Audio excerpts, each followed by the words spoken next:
Coming up on Theater Talk. It's so sad what happened and what is still happening and what is still going on, and that this plague is completely ignored. Theater Talk is made possible in part by the CUNY TV Foundation.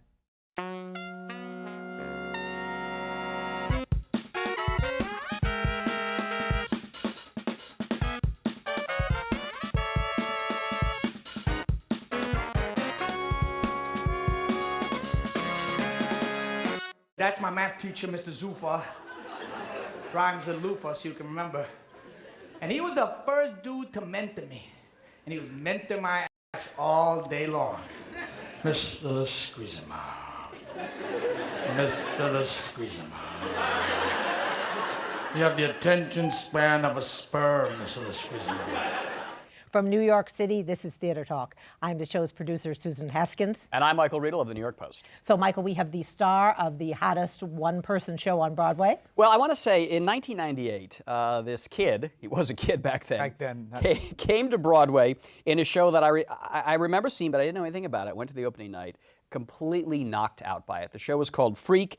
It made a star of the wonderful John Leguizamo, who came back to Broadway with Sexaholic, American Buffalo, and who's now on Broadway now with his new hit one-man show, Ghetto Klown. First time on Theater Talk. I don't know why it's taken you so long to get here, but welcome. Why has it taken so long? I don't know. You should have been here in Freak. I was a fan. I've been a fan for 10 years. I didn't have the address or something. I don't know. well, welcome, John.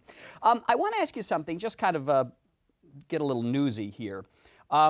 There used to be a Tony Award, a special award for unique theater experiences, things that weren't plays. Special events. Special events, theatrical events. Exactly. And, I mean, Ghetto Klown seems to me precisely the kind of thing that award was created to recognize, and yet they've done away with that. Well, I'm so glad you started off this talk with that comment. How do you feel about that? Slighted by the Tonys? Completely dismissed. You know, betrayed. Betrayed, if you could use that term. I think you had a lot of great shows that were capable to be in this category. You had the Kathy Griffith show. You had Pee Wee Herman making his big return to the world as Pee Wee. You had Colin Quinn, which was a great show that I saw and loved.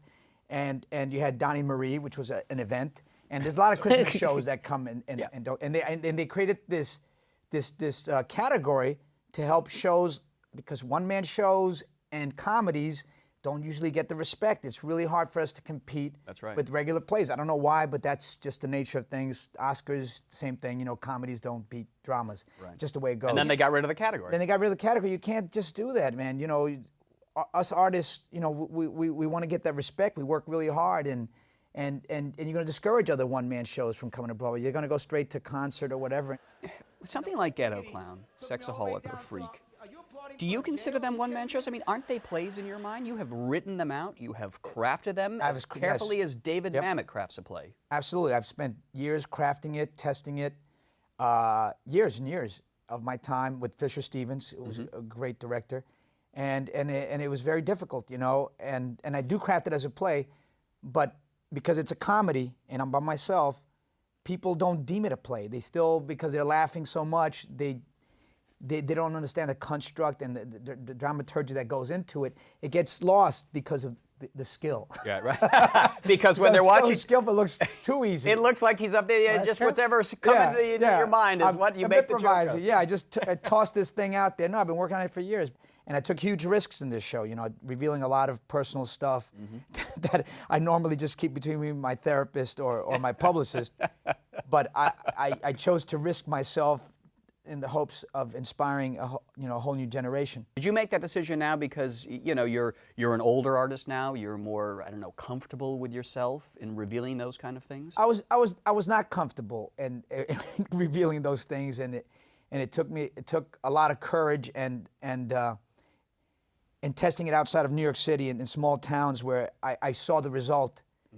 You know, talking about all my my failures, my fights, my battles, all the depression, talking about all those things is not things that I generally want to share with strangers. But I saw all these kids coming up to me in Tucson, in Chicago, in Berkeley, coming up to me going, I was going to quit acting, I was going to quit dancing, I was going to quit writing. All these kids, and they felt like, seeing your show, I saw that the battle is part of the journey, and it's not about fame or success. It's about questing for a chance to express yourself. Can you give us an example of something in the show that you really He was struggled going to with? go for it. You really struggle. Really He's not going to struggled? let me sneak out I'm of not here. gonna. You're not gonna dodge this one.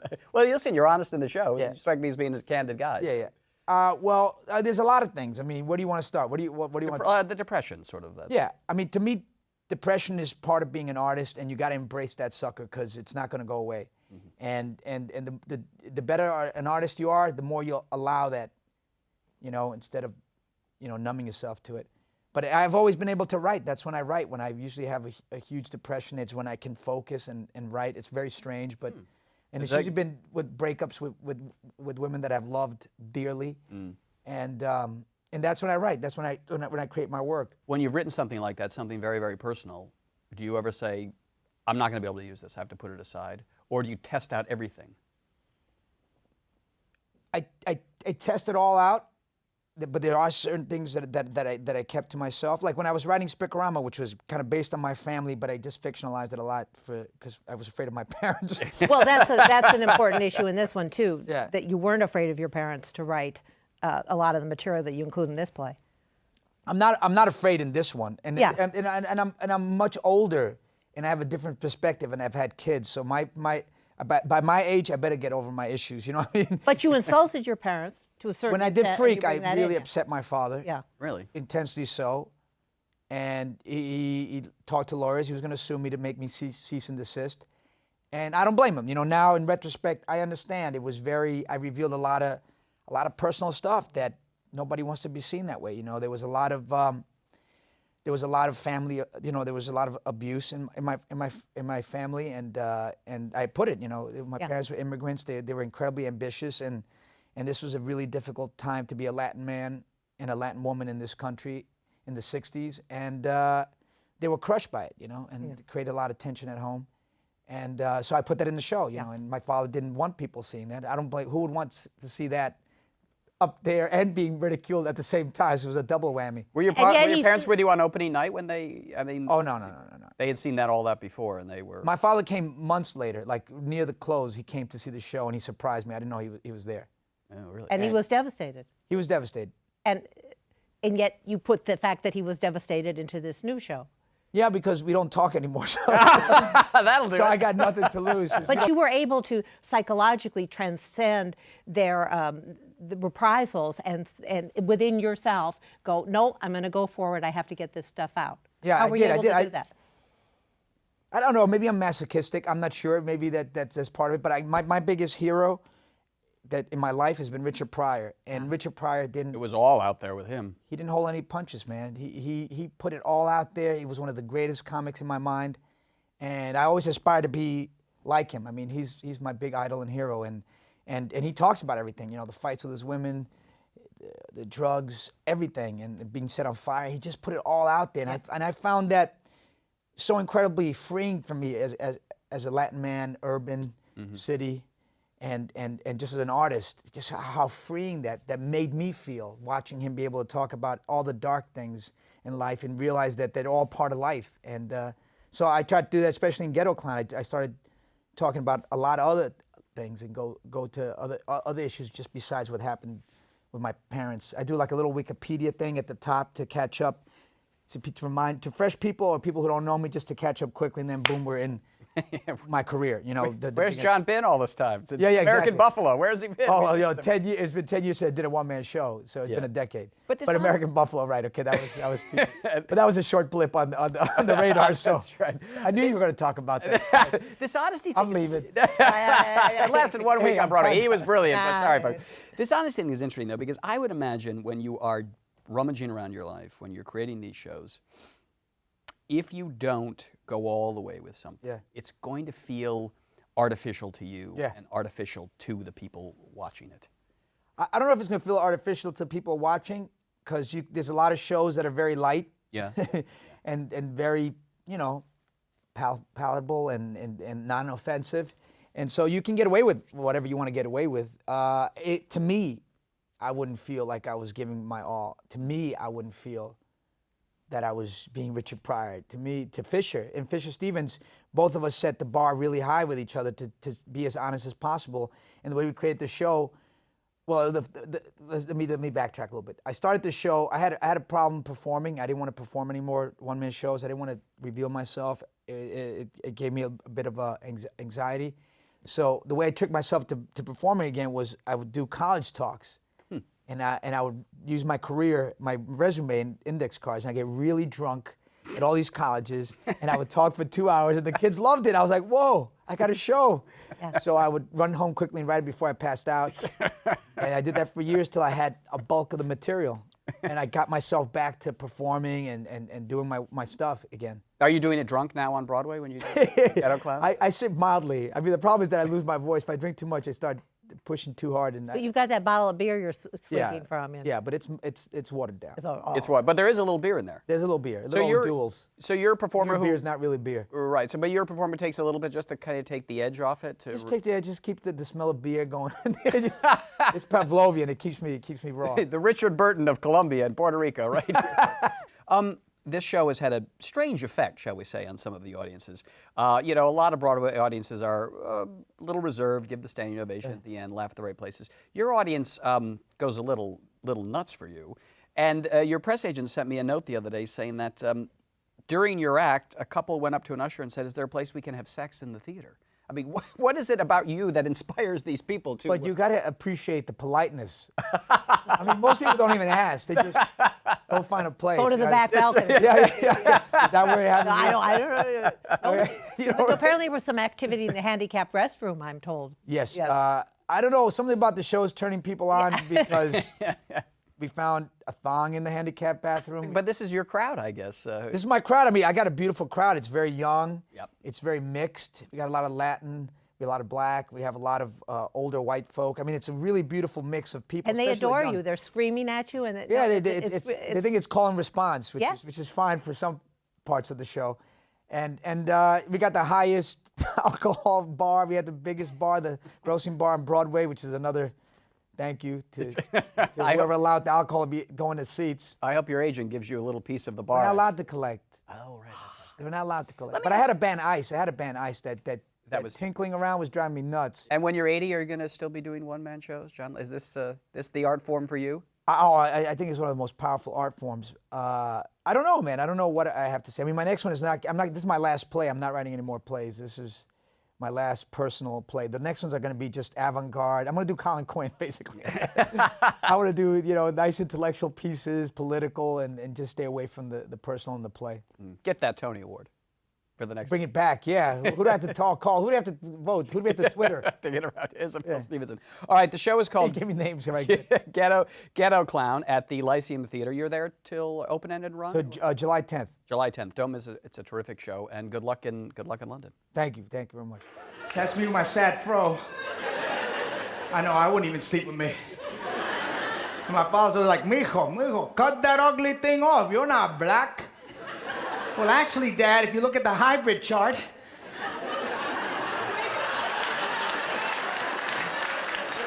you can see that we Latin people are an all-you-can-eat buffet of DNA. I'm like a number 6 over there. No te entiendo con India. I don't understand what the hell you are, you Indian thing. Because when the Spaniards conquered us in the 1600s, they wanted to be able to order us like Starbucks coffee. I'll have a tall mestizo with a double shot of mulatto and a thumbo to go. What exactly is it that you're trying to get me to do? You have to tell gay men to stop having sex. Sorry, what? Somebody has to. Why not you? Well, wouldn't it be better coming from you? It's a preposterous request. It only sounds harsh. You wait a few more years, it won't sound so harsh. We are very pleased to have with us tonight Larry Kramer, who is also the author of The Destiny of Me, Just Say No, and a very fine novel still in print called Faggots. Larry Kramer, welcome to Theater Talk. All right, this was a significant play politically, certainly in its time, still is, I think, today. Can you take us back to the writing of the play? Well, I started writing it in '83, Yeah. and it took probably... Yeah, I took a year to write and a year to get on. Everybody in the world turned it down. Every agent you can think of, every theater company, every director, you name it, a who's who of directors turned it down. I knew many of them, and I sent it to them all. And I was afraid to give it to Joe Papp because I had heard he was difficult, and I knew I was difficult, and I was afraid we'd have fights. And so he was last on the list, and as fate would have it, that's where it wound up, and it was an exceedingly moving relationship with Joe and his wife. Now, rather than asking you why people turned it down, I'll ask you to tell us what it's about what you wrote about in 1983.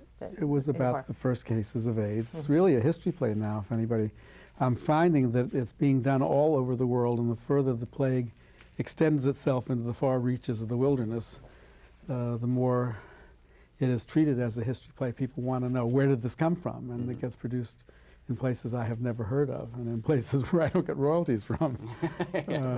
But that's okay. It was just very hard to get the word out about what was happening to initially just to gay men, and it made me very mad, and I don't like to get mad. Did you write it in just kind of a white heat, a sort of a fury? I wrote it in several white heats, yes. Yes, I did. And in those days, it was about anger. Today, it's just about tears. I cried my way all the way through rehearsals. I just did. It's so sad what happened and what is still happening and what is still going on, and that this plague is completely ignored. You know, here are these kids going on about 100 cases or 200 cases, and it seemed like mammoth in those days, but it was all happening around us. So my group of friends, so it seemed like a million, but that, and everybody is screaming. You go in and say, who are these kids screaming about 100 cases? And then you come out at the end of the play, there's this big poster that says 70 million people have been infected. Do you remember when when AIDS, it wasn't even called AIDS then, when you first were aware that something was going on? Yeah, there were little isolated incidents. The image always I remember is I had two friends, Nick Rock and Enno Porsche, and Nick was very short and Enno was exceedingly tall, and they were lovers. And Nick was sick, and Big Enno was carrying little Nick around both Fire Island and the city, literally in his arms, and saying, do you have any idea what's wrong with him? Do you know anything? Because no one knew anything. And have you seen anything like this? Or whatever. The doctors diagnosed him as having cat scratch fever, whatever that was.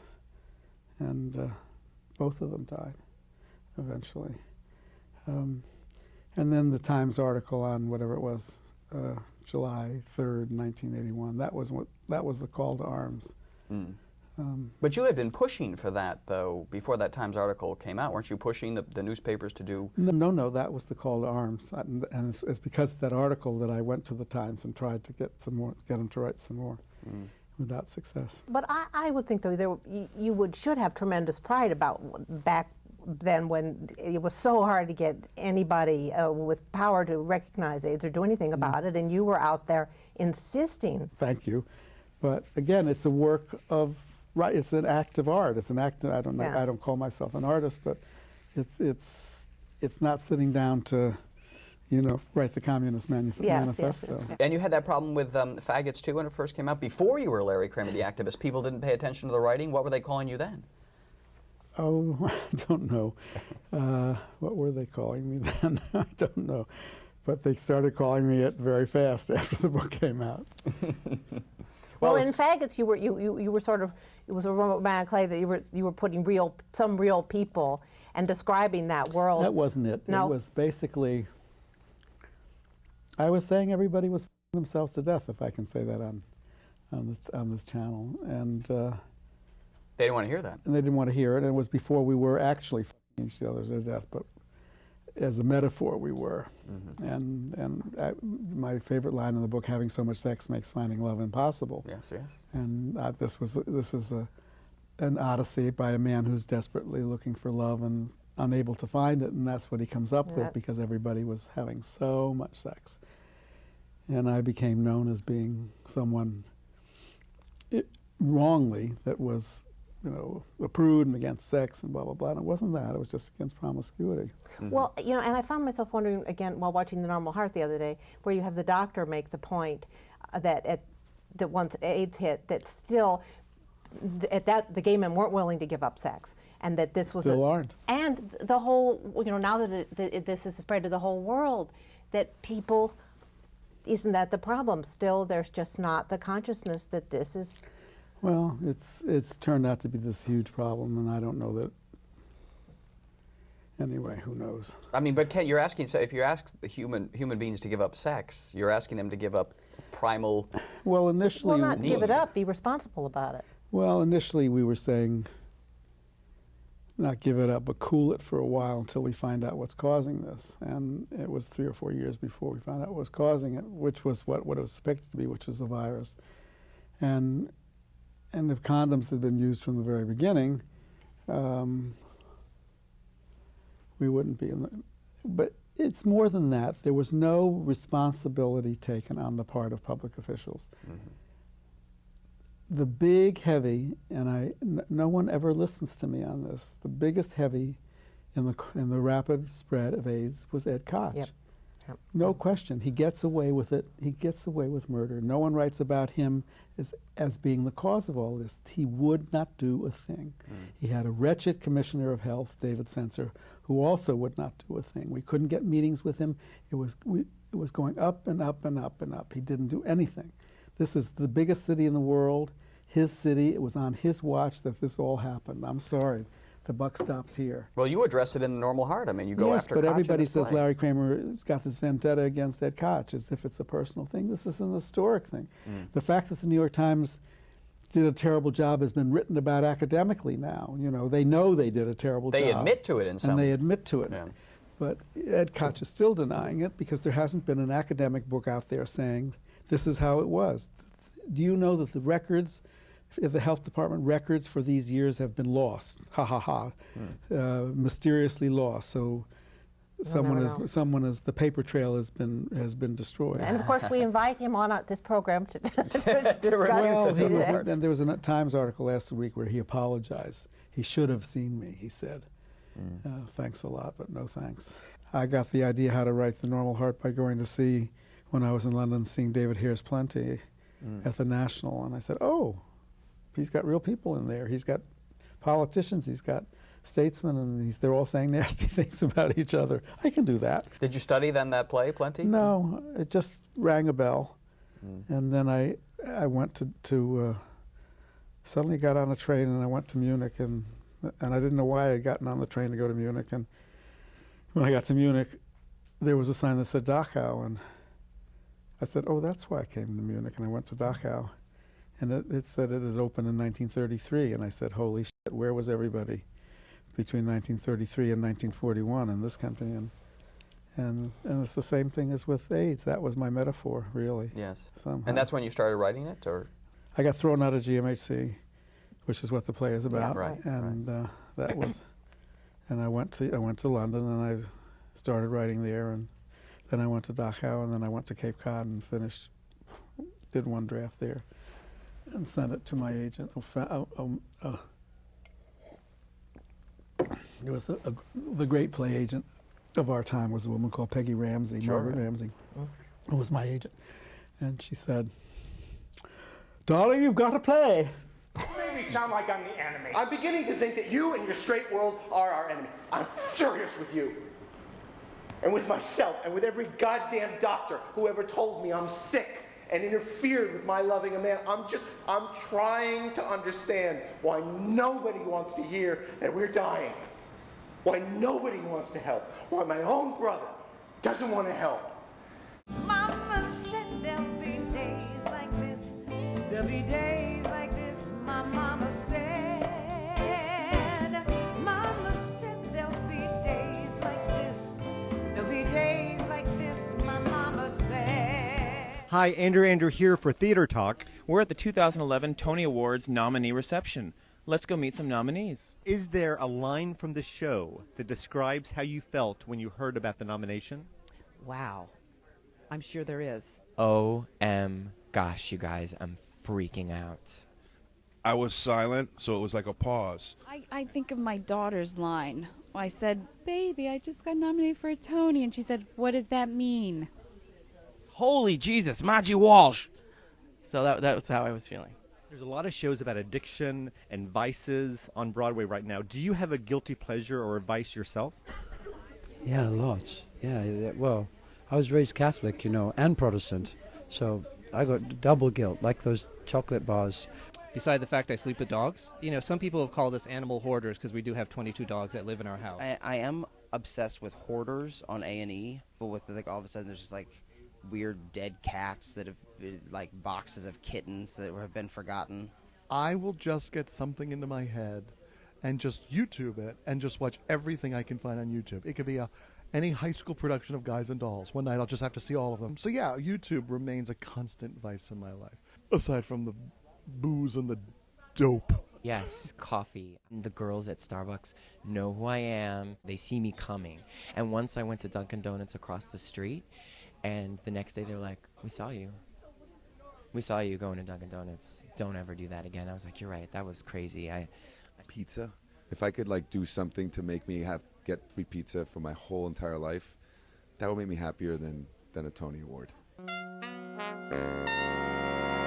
Our thanks to the Friends of Theater Talk for their significant contribution to this production. Theater Talk is made possible in part by the Frederick Lowe Foundation, the Eleanor Naylor Dana Charitable Trust, the Alan S. Gordon Foundation, the Corey and Bob Donnelly Charitable Fund, Carrie J. Fries, the Dorothy Strelson Foundation, the New York City Department of Cultural Affairs, and the New York State Council on the Arts, a state agency.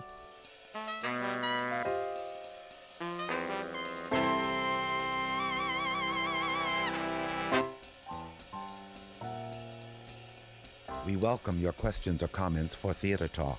Thank you and good night.